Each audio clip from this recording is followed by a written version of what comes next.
Multiple instructions ఉంది, multiple data streams ఉంటాయి చూద్దాం. ఇది లాస్ట్ది. మల్టిపుల్ ఇన్స్ట్రక్షన్స్ అంట, మల్టిపుల్ డేటా స్ట్రీమ్స్ అంటే నీ దగ్గర చాలా మల్టిపుల్ ఇన్స్ట్రక్షన్స్ ఉన్నాయి. Like A+B, B+C,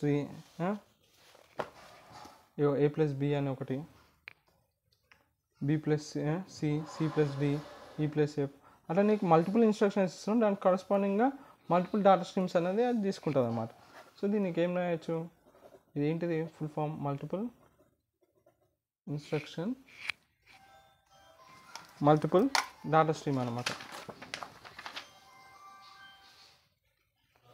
instruction multiple data stream. So ఇక్కడ నీకు ఏమైపోతున్నా అంటే నువ్వు మల్టిపుల్ ఇన్స్ట్రక్షన్స్ ఇట్లా ఇస్తున్నావు. సో నువ్వు ఇచ్చిన మల్టిపుల్ ఇన్స్ట్రక్షన్స్ అన్నీ ఎక్కడ పోతాయి, కంట్రోల్ యూనిట్స్కి పోతాయి. నీ దగ్గర ఇక్కడ కూడా మల్టిపుల్ కంట్రోల్ యూనిట్స్ ఉంటాయి. సో ఇలా control unit 1, control unit 2, control unit 3 అలా కంట్రోల్ యూనిట్ ఎన్ని వరకు ఉంటాయి. సో ఈ కరస్పాండింగ్గా దాన్ని ఎగ్జిక్యూట్ చేయడానికి ప్రాసెసర్లు ఉంటాయి. ప్రాసెసర్ P1, P2, అట్లా P3 అట్లా Pn వరకు ఉంటాయి. అట్లా నువ్వు ఎన్ని ఇన్స్ట్రక్షన్స్ ఇస్తే దానికి కరస్పాండింగ్గా అన్ని కంట్రోల్ యూనిట్లు ఉంటాయి. సో దీనికి కరస్పాండింగ్గా డేటా స్ట్రీమ్ జనరేట్ అవుతాయి. దీనికి ఇట్లా ఇన్స్ట్రక్షన్ వస్తుంది. Instruction 1, instruction 2, instruction 3, instruction N. దానికి కరస్పాండింగ్ కంట్రోల్ నుంచి బయటకు వచ్చినాయి, తర్వాత ప్రాసెసర్కి పోతాయి. ఇట్లా ఏంటి ఎన్ని ఇన్స్ట్రక్షన్స్ ఉన్నా అవన్నీ ప్రాసెసర్ ఎగ్జిక్యూట్ చేసి అవుట్పుట్ని ఇస్తుంది. So data stream 1, data stream 2, multiple data streams ఉంటాయి. Data stream 3, data stream N వరకు పోతాయి. ఇవన్నీ ఒక లాస్ట్ ఆప్షన్ ఏంటిది, షేర్డ్ మెమరీకి పోవాలి. ఇదంతా మన షేర్డ్ మెమరీ. సో వచ్చిన డేటా స్ట్రీమ్స్ అన్నిటిని చూసుకోవడానికి సపరేట్ మెమరీ మాడ్యూల్స్ ఉంటాయి. మెమరీ మాడ్యూల్ 1, మెమరీ మాడ్యూల్ 2, తర్వాత దీనికి మెమరీ మాడ్యూల్ 3, అట్లా మెమరీ మాడ్యూల్ N.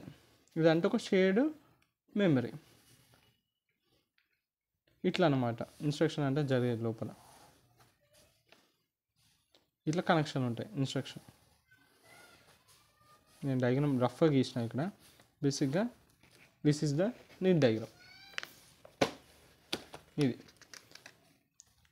నువ్వు ఇచ్చిన మల్టిపుల్ ఇన్స్ట్రక్షన్స్ ఇలా మల్టిపుల్ కంట్రోల్ యూనిట్స్ పోయి ఆ మల్టిపుల్ కంట్రోల్ యూనిట్స్కి కరస్పాండింగ్ మల్టిపుల్ ప్రాసెసర్లు ఉంటాయి. మనం ఇచ్చిన మల్టిపుల్ ఇన్స్ట్రక్షన్స్ ఎగ్జిక్యూట్ కావాలి కదా, మరి వచ్చిన మల్టిపుల్ ఇన్స్ట్రక్షన్కి పేలోని మల్టిపుల్ డేటా స్ట్రీమ్ జనరేట్ చేయాలి. సో మల్టిపుల్ డేటా స్ట్రీమ్స్ వచ్చినాయి. సో ఇక్కడ దేని పని, ఇక్కడ పని అన్నది పెద్ద పని చిన్న డివైడ్ అవుతుంది. ఇన్స్ట్రక్షన్స్ డివైడ్ అయ్యి సింపుల్ దేని పని అది చేసుకుంటుంది. సో ఒక్కరు చేసే వరకు 10 మంది ఏం చేస్తే ఏమవుతుంది, జెల్ అయిపోతుంది పని. పెద్ద పని ఉన్న ఒకవేళ సో జెల్ అయిపోతుంది. ఇక్కడ ఇది చాలా అన్నిటికన్నా ఫాస్ట్. మనం మాట్లాడుకున్న క్లాసిఫికేషన్స్ అన్నిటికంటే తోపు ఏదంటే ఇదే multiple instruction stream, multiple data stream. Multiple data generate చేస్తుంది, మల్టిపుల్ ఆపరేషన్స్ని చూసుకుంటుంది. అంటే ఒకసారి షేర్ మెమరీ పోయిన తర్వాత ఏం తెలుసు కదా, ఇక్కడ నుంచి ఇన్స్ట్రక్షన్ సైకిల్ స్టార్ట్ అవుతుంది. ఇన్స్ట్రక్షన్ సైకిల్ తెలుసుగా, ఫెచ్. ఫస్ట్ దానిలో మెమరీ ఏదైతే షేర్డ్ మెమరీ ఉంటుందో దీని నుంచి ఇన్స్ట్రక్షన్ని దానికి కావాల్సిన ఆపరెంట్స్ అంటారు. ఆపరెంట్స్ అంటే చెప్పినా కదా, ఇది ఇన్స్ట్రక్షన్ సెట్. దీన్ని అప్ కోడ్ అంటారు, దీన్ని ఆపరెంట్స్ అంటారు. అప్ కోడ్ అంటే ఇప్పుడు యాడ్ 13H 11H అని అనుకో, వీటిని ఆపరెంట్స్ అంటారు. ఓకేనా, ఇది అప్ కోడ్.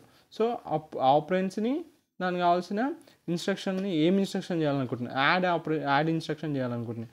సో ఆ రెండింటిని ఫెచ్ చేస్తుంది ఇన్స్ట్రక్షన్ సైకిల్ ఎక్కడైతే షేర్డ్ మెమరీ నుంచి. దీని తర్వాత ప్రాసెస్ చెప్తాను. ఒకసారి షేర్డ్ మెమరీ పోయినాక డేటా తర్వాత ఏమవుతుంది, ఫెచ్ చేసి డీకోడింగ్ చేస్తుంది. దానికి కావాల్సిన లాంగ్వేజ్కి మార్చుకొని తర్వాత ఎగ్జిక్యూట్ చేసినాక వదిలేస్తే సరిపోదు కదా, వచ్చిన రిజల్ట్ని స్టోర్ చేసుకుంటుంది. ఇక్కడికి ఇన్స్ట్రక్షన్ సైకిల్ అనేది కంప్లీట్ అవుతుంది. ఇది షేర్ మెమరీ అయిపోయాక ఇన్స్ట్రక్షన్ సైకిల్ అనేది జరుగుతుంది. ఇది multiple instructions, multiple data stream. ఇక్కడికి ఫ్రెండ్స్ క్లాసిఫికేషన్ అయిపోయింది.